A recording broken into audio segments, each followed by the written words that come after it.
Thanks, everybody. Thanks for sticking around to the end to hear about tokenization. We're really excited for this panel. I'd like to go down the line here and have everybody introduce themselves and tell us what you do in your day job.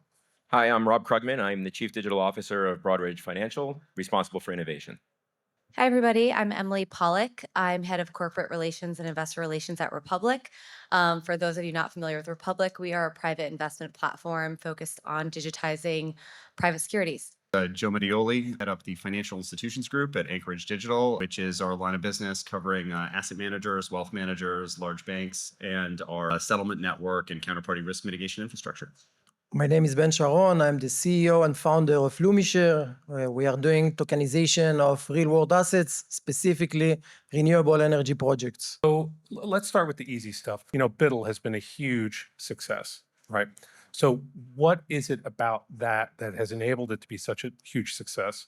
And does it portend for the future? BERYL's been a really interesting story and something we've followed closely at Anchorage. When you sort of think about when it launched back in March 24, right, it kind of came on the heels of the ETF launches. So there was a lot of market excitement about what I would call the legitimization of digital assets in the public space.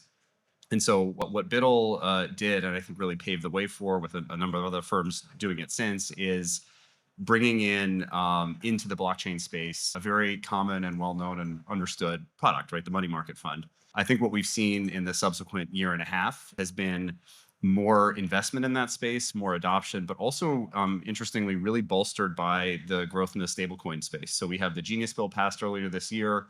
A lot of those are using the short-term treasury bills that are actually compliant as part of things like BERYL and some of these other funds.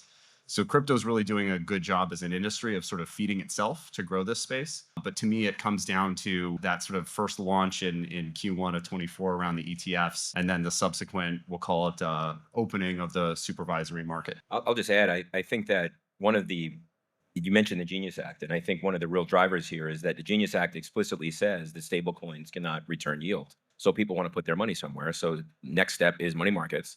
I think that's why we're seeing tokenized equities much sooner than anyone could possibly ever expect it, because once you have digital cash, what are you going to do with it? You're going to want to invest it. And so you're going to see, you're seeing tokenized funds, you're seeing tokenized equities, tokenized privates and alts, because people want to place the money somewhere, especially as payments move on chain.